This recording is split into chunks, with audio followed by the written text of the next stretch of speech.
So, welcome everyone. I think we've got all of you in now. Welcome everyone to this wonderful yoga session that we're about to get started with. I'm gonna put Pragya in the spotlight so you can see her. Today we're gonna be doing yoga with Pragya. It's some really wonderful work from home stretches that actually are going to work for you during this critical time when we're all working from home, and we're all trying to maintain social distance during this challenging time of the coronavirus. It's nice to see all of you from home logging in. Hi Velampu, thanks for turning on your video. So for today's session, we're a small group, and we thought it would be nice if all of you would turn on your video but keep your audio off so that you're able to hear Pragya and follow along. We're going to keep the session interactive. We'll have new people who are joining us. Use the chat box. My name is Dipti and I'll be moderating. So if you have questions or you'd like to contribute on audio, just use the chat box with you. We love when you interact with us. And since we're in the age of digital, there's so much that you can do to interact. So if you check the box below, you'll see that there's a little chat icon and then there's also a reactions icon. So give us a thumbs up or like clap some hands and show some love for this yoga session in the reactions box. If you like this session, we're going to be doing a lot more of these. Flow is trying to bring together our community, create that sense of community that we all know and love through digital platforms, through these virtual events. And so stay in touch with us on social media at Flow Network to keep abreast of the events that are coming up, and also follow along in the Flow Common Room in your communities. That's how you'll know what events are coming up. Tomorrow, we're gonna have a really fun session to take care of Monday blues, and that session is gonna be at 7. So settle in. I hope you're all wearing something comfy. This session is being led by Pragya. Pragya is a Flow alum. She's one of the people who used to be a Flow member, but has recently, left Flow because she's actually found someone that she likes. I won't say more about it. I'll let Pragya talk about that. Pragya is an ex-techie. She used to be one of those people, going to work every day. But then she discovered yoga, and it took her on this beautiful journey that actually led her to writing a book that's called Beyond Asanas. So after this session, if you want something else to do, if you want to continue your yoga journey, I recommend checking out the book. It's on Amazon and Flipkart. You can get it there. And Pragya has also been doing some online sessions, she tells me. So, maybe that's a great way to connect and continue doing yoga as the days go by. It's super important to stay healthy, to stay stretched, to stay happy, especially, during this time when we're all staying indoors. So that's why we thought that this yoga session would be a great way to kickstart a Sunday as we all observe Janata Curfew. So with that, welcome Pragya, and over to you. Thank you, Deepti. So thank you guys for coming online for this session. I want to start with really appreciating everybody's initiative to stay indoors. I know this is an unprecedented situation for all of us, and it's not easy to stay at home. It's not easy to just spend all your time, working from home. And I really appreciate that, Flow has really started this initiative and has given me an opportunity to reach out to you guys and help you in any way I can through yoga. Because my journey with yoga has been a very long and very deep one. And I've always relied on yoga to sort of, keep me balanced in difficult times. We all go through many difficult times in life. So now this is a difficult time for the whole world right now. And that is why everybody's trying to do something to help other people out. And yeah, I'm so glad that, I have this opportunity and that you guys have come on board. And also, if you've been following social media for the last few weeks, you'll see that everybody has a yoga, like all yoga teachers are actually providing yoga classes. At this point, I think it's getting very overwhelming for a lot of people. And, you know, we want to work out every day, but sometimes with the plethora of classes available online, we don't know what to follow and who to follow and what's good and what's not. So when I was thinking about this particular session, I thought, okay, what are like just like 30 minutes worth of asanas that could really benefit everybody, regardless of what your fitness levels are like, regardless of what your age is, your weight, your height, regardless of whatever external factors, these asanas are some asanas that are easy and that are applicable to everybody. So if you have your mat out, my mat is over there, I'm going to walk back to my mat. If you have it out, let's go and let's sit on the mats and let's get started. So I encourage everybody to actually get on the mat. All right. So let's start. Let's start with sitting up straight, hands on your knees. Back straight. Relax your shoulders and close your eyes. Long inhalations and exhalations with your eyes closed.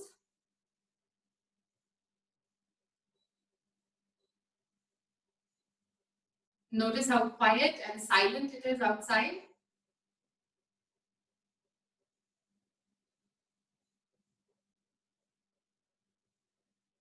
Without opening your eyes, bring your hands together in the Namaskar Mudra and start rubbing your hands together and place them on your closed eyelids. Rub your hands across your face and with a few blinks, open your eyes. Now, I'm assuming all of you guys are in self-isolation because I would not recommend this rubbing your hands and placing them on your face if you're not quarantined in your house right now. But anyways, let's continue. So the first thing that you should remember if you want to do like a full body yoga session is to start from the top and work your way down. So always begin with neck rotations. So we're going to start that now. Keep sitting up straight, back straight, hands on your knees.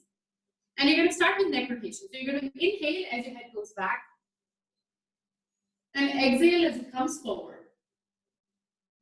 Stay with your breath. The breath is the only way that you'll actually find silence within. So focus on the breath and try to regulate the breath.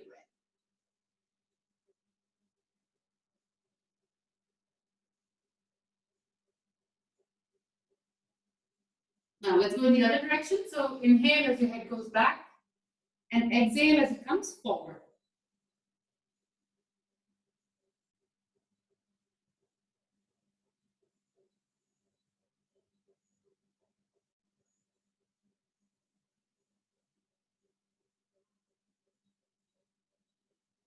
Now inhale, look up. Exhale, look down. Push your chin into the chest and look down. Now inhale, look up, stretch the front part of your neck. Exhale, look down. Once again, inhale, look up. And exhale, look down. Now come to the center and look from side to side. So you're going to try to look as far over your shoulder as you can. Again, keep your back straight. Now, look forward and now ear to shoulder. So you're going to turn the ears, turn the neck so that the ear comes as close to the shoulder as possible. Now, this seems like an easy movement, but I've seen so many students who are unable to actually get the ear close to the shoulder. So do not bring the shoulder up, take the ear down.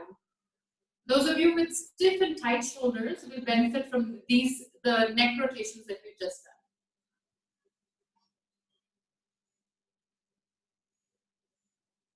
Good. Okay. Now, come back to the center, face to the center. Now, interlock your fingers together and extend the arms up and back.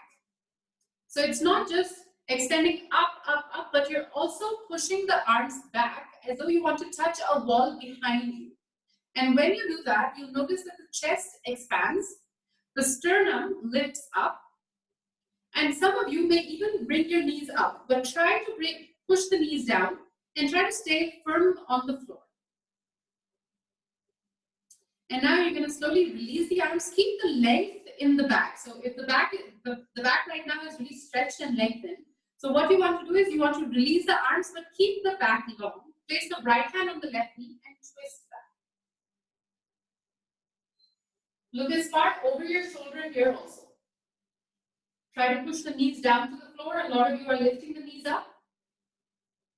Good. And then come back. Now, once again, you're going to interlock your fingers together, and this time extend much more than you did before. So imagine that the armpits are absolutely open. Imagine that each vertebrae of the spine is lengthening. Imagine the rib cage is expanding. And then release the arms and place the left hand on the right knee and twist back.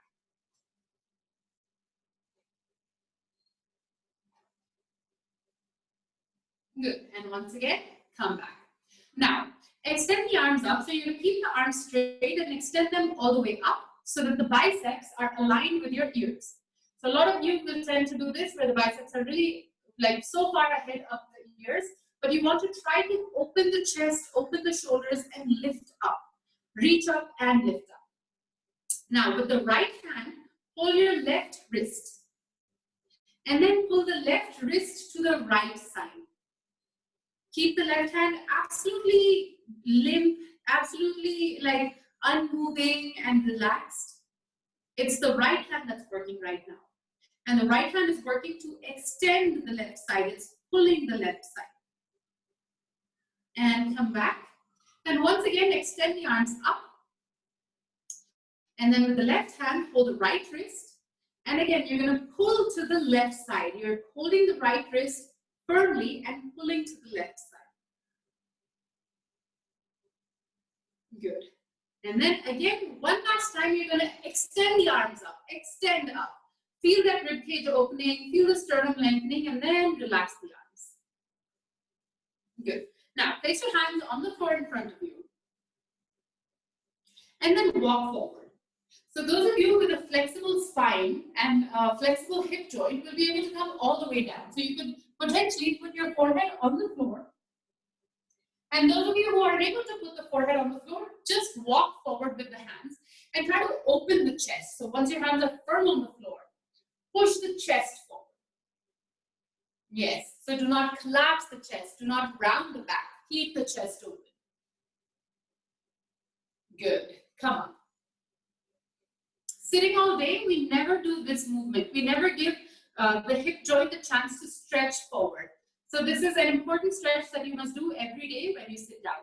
Now, we're going to stretch the spine to the side a little bit. So turn your torso so that you're facing the right knee. And place your hands on either side of the right knee. Now make sure you're sitting firmly with both sit bones on the floor. The left knee is also pushing down. And then you walk your hands forward. Again, here the idea is to try to come as close to the floor as you can. If you touch your forehead to the floor, that's also great. And come back. Now the same thing on the other side. So hands on either side of the left knee and then walk forward.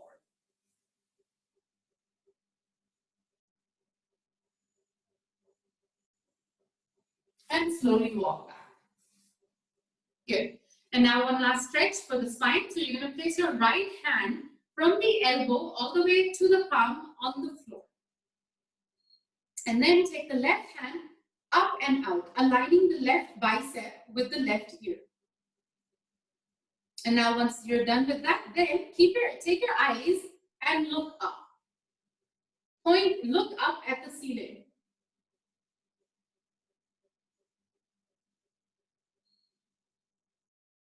And then come back. And then the same thing on the other side. Yeah, look up at the ceiling. Take your eyes to the ceiling. Good. Come back. Now, once again, sit up straight with the chest open, hands on your knees, eyes closed. Start to inhale and exhale. And take your awareness into your body and see if just 5 minutes ago, if you're feeling the same way. Right now, your body should feel a little more loose, a little more relaxed. especially your spine. You should feel that you're sitting up more straight. Good, and slowly open your eyes. Now, extend the legs wide apart. So, for those of you who are a little more flexible, you'll be able to extend the legs out so that you fit within the perimeter of your mat. But even if you're not able to do that, even if you're somewhere here, that's also fine. What you want to do though is make sure that you're not leaning back. So, make sure that you're not leaning back like this. You want to sit up, and the spine is absolutely perpendicular to the floor. And now, once again, place your hands on the floor in front of you and start to walk forward. Yeah, go as far as you can. Don't forget to breathe. Keep in mind that these are gentle, everyday stretches, so everybody can do them. Particularly in the morning, as soon as you wake up, sometimes you wake up with a stiff spine. Some of us wake up with back pain as well, lower back pain. So these stretches are designed to really ease that back pain away from the body, out of the body, and to relax the spine, the nerves around the lower spine. Okay, go as far as you can now. Now you'll be able to go a little further. This is called the Upavishta Konasana. Good. Now, come back and keep the legs wide apart like this. Good. Then, you're going to take both hands and place them on either side of the right leg. And then walk forward with the right leg. Walk forward with both hands. Keep your left hip down on the floor. In this posture, like your left thigh will tend to come up, raise up, but you want to push down. And then come up. And now the same thing on the other side.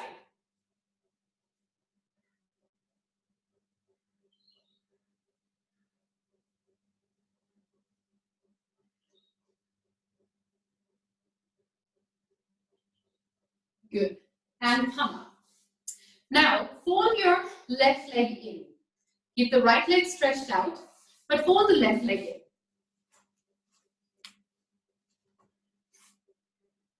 Good.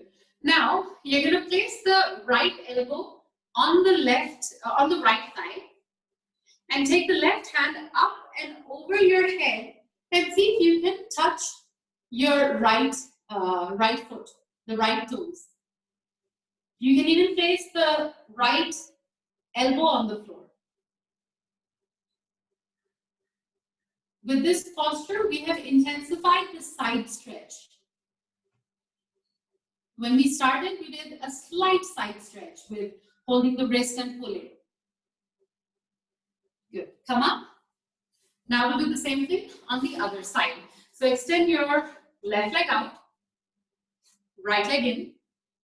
And again, the same thing. You can place your left elbow on the left thigh and extend the right hand out. Always remember, the right side and the left side of the body are very different in terms of stiffness. In terms of coordination, ability as well, flexibility also. So you might feel that this side is a lot more stiff. Do not force yourself. You should just feel a gentle stretch. The idea is also not to just touch the toes, but to also stretch the side, the right side.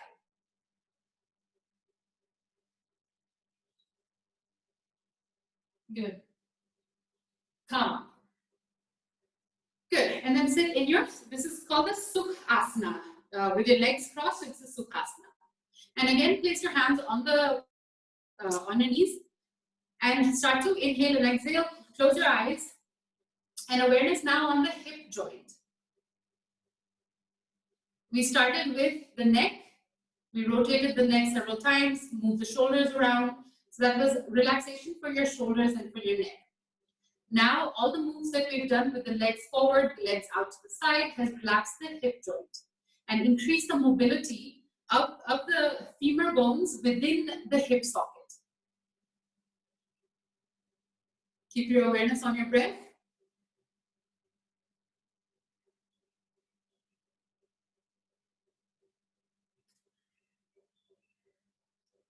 Good. Okay, now slowly open your eyes. And now come on all fours. So you're going to place your hands and your knees on the floor. Your wrists should be directly under your shoulders. Your knees should be directly under the hip socket. Now we'll do the cat-cow stretch. So what that means is you're going to inhale and push your belly button down to the floor and look up. It's a spinal stretch, which can be done every day, which should be done every day. It engages the entire spine at one go, all the vertebrae at one go. And now, once you inhale and look up, then you're going to exhale, push the chin to the chest, and bring the tailbone in. So you're curving the spine the other way. Now, inhale, look up. Exhale, push your chin into your chest, curve your back, pull the tailbone in. Once again, inhale, look up.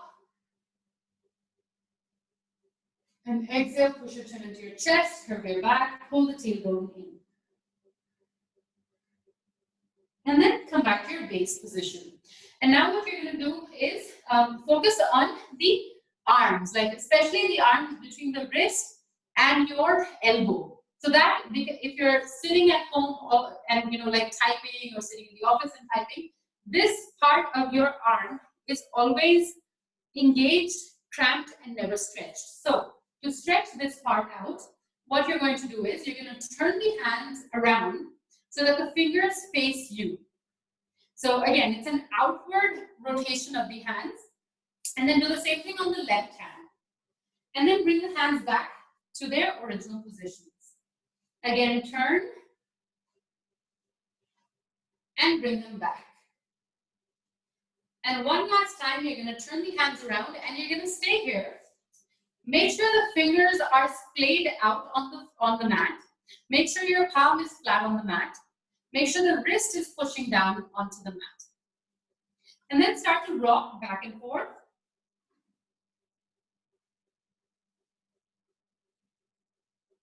And side to side. And for those of you who feel that there's a particular stiffness on the wrists and you feel that the wrists are not strong enough, you can do the next asana, which is just basically plank pose with the wrists turned around like this. So what you're going to do is extend the right leg back and the left leg back and come into the plank. And stay here. And breathe. Good. Now, place your knees on the floor and bring the hands back to their original position. And now we're going to go into the downward dog posture. It's also called the Parvatasana, also known as the Adho Mukha Svanasana. If you're familiar with yoga, you would have done this numerous times in your life. So place the toes on the floor and lift the knees up and extend your upper body and your legs back. So the body makes a triangle with the floor, like a mountain. Now, you're going to inhale and bring the right leg forward on the outside of the right leg and place the back knee on the floor. So the left knee is on the floor, right foot is right next to the right hand, and then you're going to look over your right shoulder and see, can you squat your left ankle?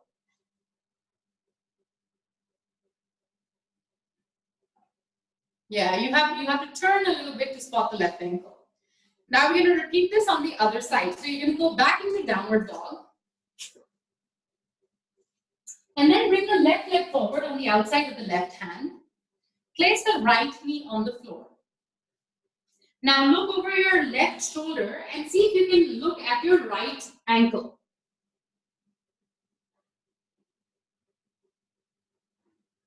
Good. And then come back. And then take both legs back so you're into your downward dog again. And now bring the right leg forward in between your hands. Yeah. We call this the horse pose in yoga. And now we're going to test your balance a little bit. So from here, you're going to lift the arms up and keep lifting up. Yeah. Right thigh is parallel to the floor. Good. Bring the hands down. Now switch legs. So the right leg goes back, left leg comes forward. And then you're going to lift the arms up and stay here. Good. And then bring the hands down. Go into your downward dog one last time. And then place your knees on the floor and sit down. In the Sukhasana, extend the legs forward now.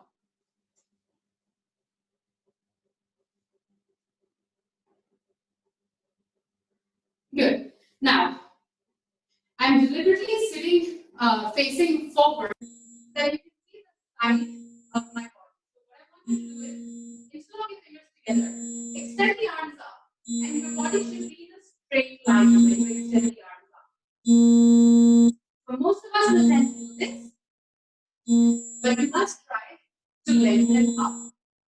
And keeping this long back, come forward, try to hold the feet from the outside, the outer edges of your feet, from the Paschim Uttanasana. And stay. Stay with your breath. Long inhalations, long exhalations. Good.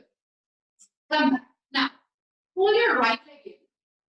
Left leg still goes out. Yeah. Now, interlock your fingers together and once again extend the hands up. Because this is a forward fold, if you bend your back, it's going to be, you won't get the full impact of the posture, full effect of the posture if you keep doing this. If you keep bending your back and then reaching forward. But if you were to straighten the back, then immediately the hamstring stretch, the glute stretch, and that's when you get the full impact of the posture. So that's what we're going to do now. You're going to inhale, take your hands up, chest is open, and then as you lean forward, you keep the back straight, pull the outer edges of your foot, of your left foot, and keep the back straight. If you've practiced yoga before, or if you're a gymnast and slightly more flexible, you could actually try to bend your elbows and try to bring the forehead down, close to the leg. But if you're not, and if your level of flexibility is not, if you're less flexible, you could just keep the chest open, keep the back open. In the long run, this is much better than trying to bend the shoulders, bend the back, and trying to come down. Good. Now let's repeat this on the other side. So right leg forward, left leg back. Again, interlock your fingers together, extend the arms up, and then keeping the back straight, extend forward, pull the outer edges of your feet, of your right foot. Those of you who are a little more flexible, bend your elbows and try to come down, keeping the back straight.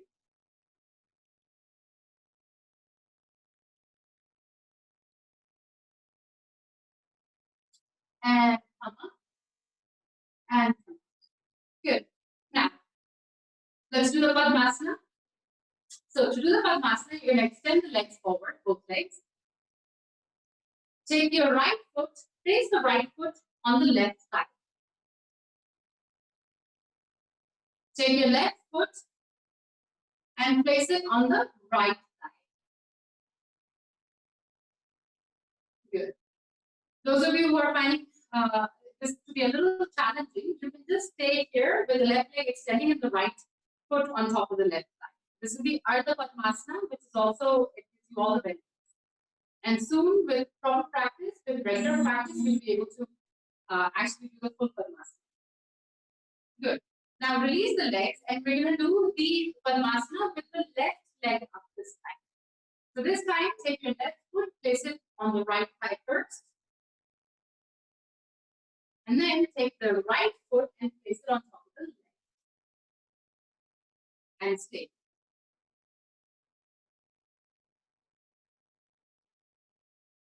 Good.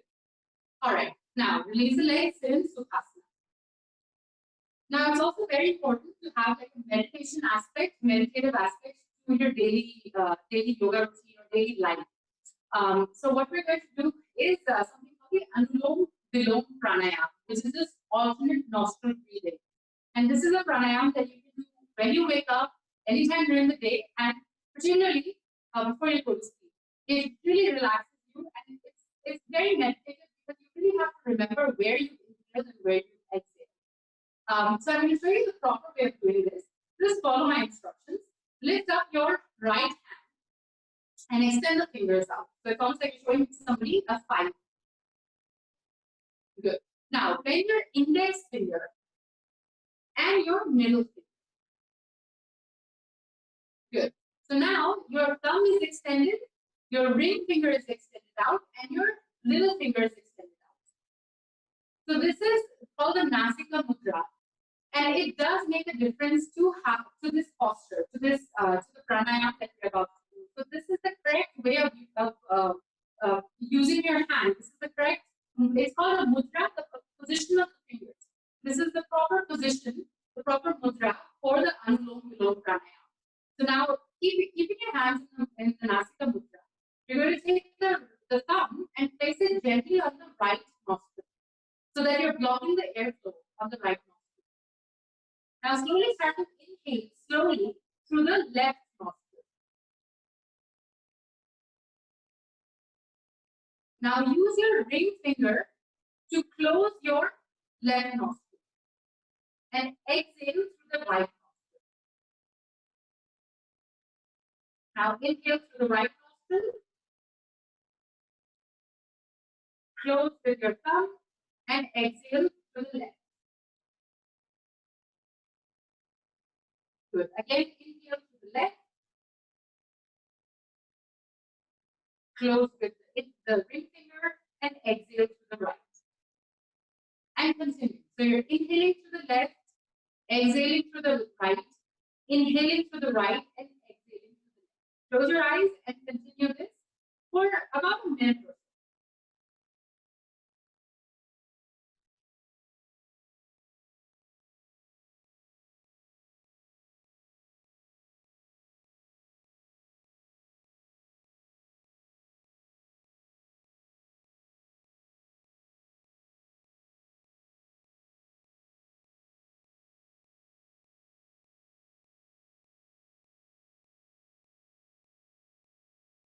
Good. Slowly finish this round and stop.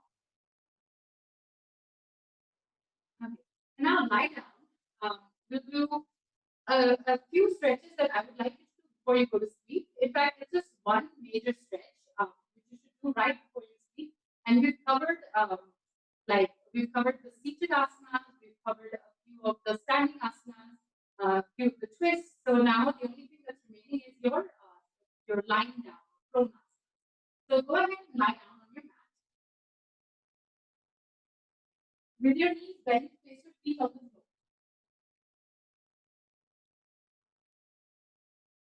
Now, hug your right knee into your chest and extend your left leg out flat on your mat. Keep the right knee snug onto the side of the body. With your left hand, keep holding the right knee and then slowly twist. So bring the right knee to the left side. Slowly twist.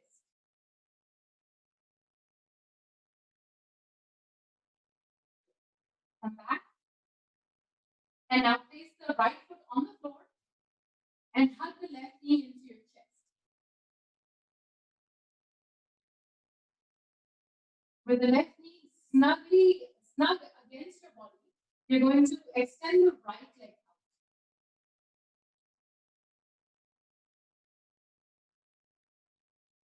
And then you're going to hold the left knee with the right hand and pull this knee to the right side.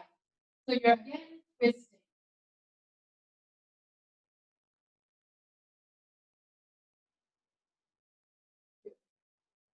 And now come back to the center, hug both knees into your chest. Place your feet on the floor and extend both legs out. Extend both hands out. And if you were doing this at home, this would be the time for Shavasana, everybody's favorite asana. So since we're on this platform, feel free to ask me any questions that you have.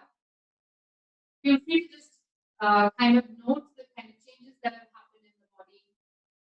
If you want to take a minute or two just to breathe, just to feel that, whether you're sitting up straight or whether there's any aches and pains in the body, or if you feel a little more loose, just get back in touch with the body, just to know what kind of changes have happened. If you have any questions, please let me know. I'm here to answer all your questions.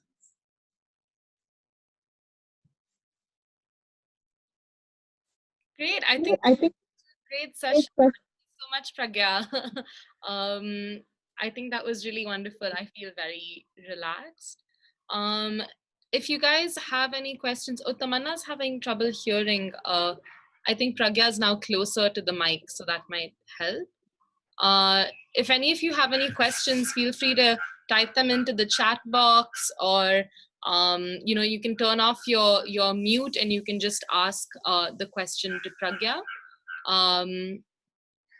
If you want to know anything about how to continue your practice, maybe Pragya can say where they can look at other videos where we can all follow the practice.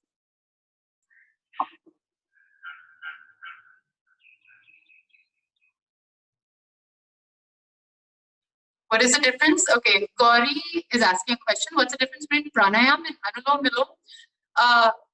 Anulom vilom is a type of pranayam. Pranayam basically means breathing, a method of breathing, or exercises relating to breathing. Prana, which is breath, and ayana, which is movement or exercise. So anulom vilom is a type of pranayam.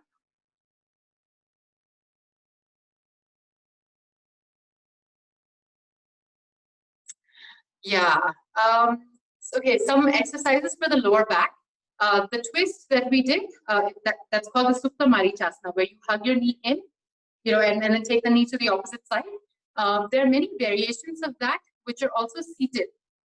And that's really good. Also something called the crocodile posture, where you lie on your back, on your stomach, and then lift one leg up, lift the other leg up, really strengthening the lower back.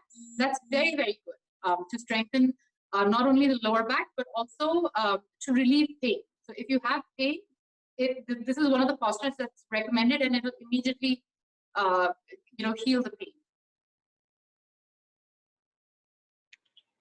Hi, Pragya. This is Susanna here. Can you hear me? Kind of. Sorry, I didn't catch your name. I'm Susanna. Can you hear me okay?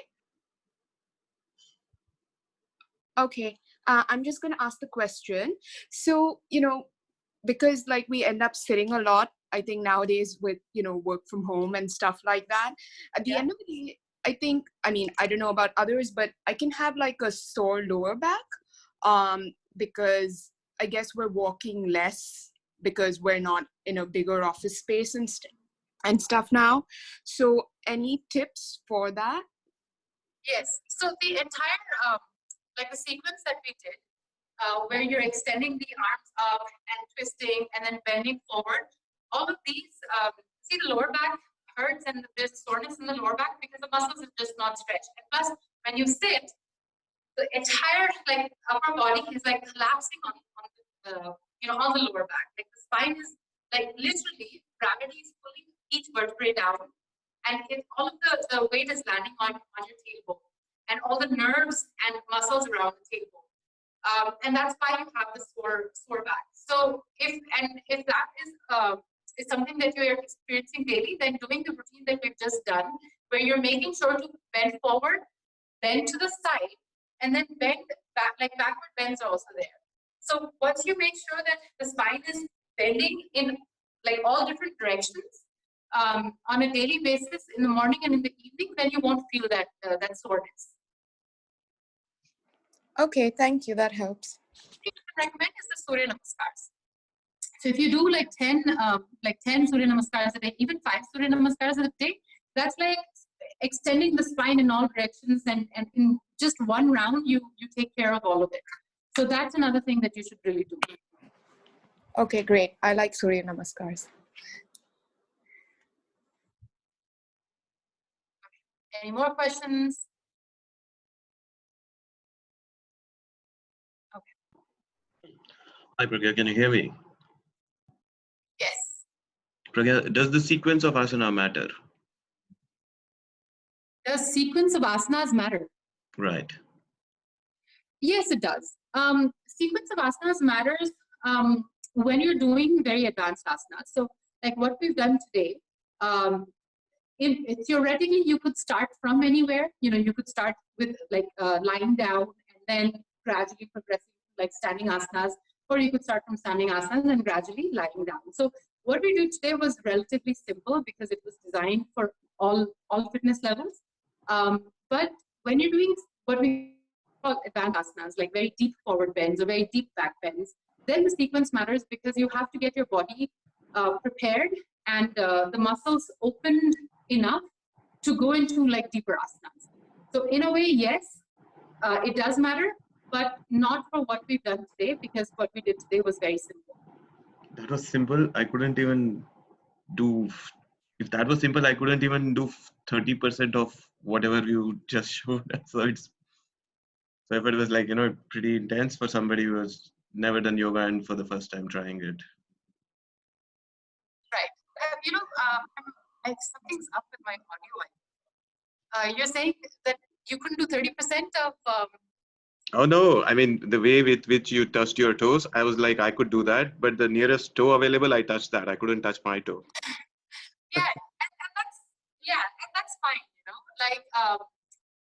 there's so many, by simple, what I mean is that the sequence was designed with all the variations. So if you couldn't touch your toes, you could have, there are many other variations. You could use like a belt to try to get forward, or you could just place your hands on the floor. Initially, when we started, we placed our hands on the floor and then tried to move forward, and then eventually, progress to holding the feet.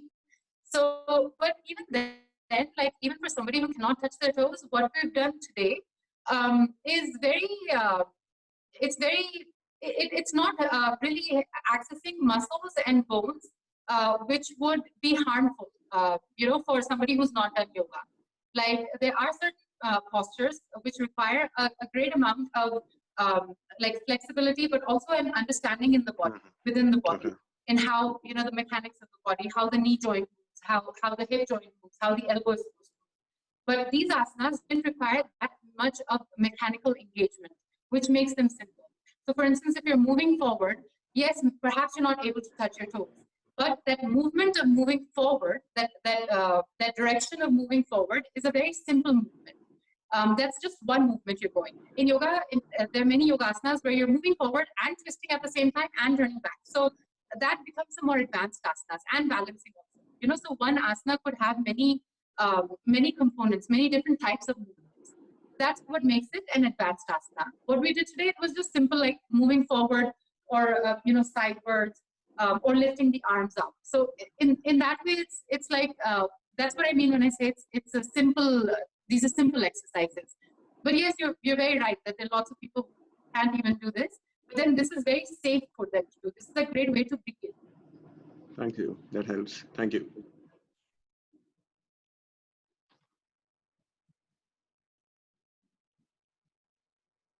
I saw some comments also, but I couldn't read. Some of the comments are just thanking you for a great session and great practice. Pragya, I think it would be useful if you would tell other people, like, where they could find links to other yoga sessions to do with you before we wrap up. Right. So I started doing online yoga classes, and they're free till the end of this month. They're available on Mondays, Wednesdays, and Fridays on Zoom. It's from 7 to 7:40, and again, these are simple sessions designed for like a range of practitioners, very advanced as well as very beginner, like less experienced practitioners. So these are available on Zoom. Whoever is interested can DM me directly, and I can share the Zoom link. In addition to that, twice a week on Tuesdays and Thursdays, I also go live on my Instagram, and that is basically explaining certain asanas of the immunity sequence. A few weeks ago, I shared a sequence designed by PK Iyengar for immunity, to help build your immunity, which is not just for like a virus such as this, but also for colds or just for general well-being. And I'm actually breaking that sequence apart and breaking it down and explaining each asana. So that is really valuable for those of you who are new to yoga, or even those of you who want to learn the finer points of the asana. So these sessions are available on my Insta stories twice a week. I also download these and put them up on my YouTube channel. And also, if you want to get deeper into it, then I have a blog, yogawithpragya.com. That has a lot of information about yoga, immunity, well-being, pranayam. There are lots of videos that I have on YouTube. And I'm always available on Instagram, on Facebook. Great. And you can find Pragya on Flo's Instagram, and we'll also be dropping some great messages from her on the Flo Common Room community. So thank you all so much. Thank you so much, Pragya. Stay safe, stay indoors, and we'll catch all of you at the Flo Common Room community. Follow along with us on social media at Flo Network. Take care and have a good rest of the morning, you guys. We'll see you soon. Our next session is on the Flow Common Room. Tomorrow, that's Monday, we'll be doing away with the Monday blues. Check your Flow events tab for more information. Take care and bye-bye.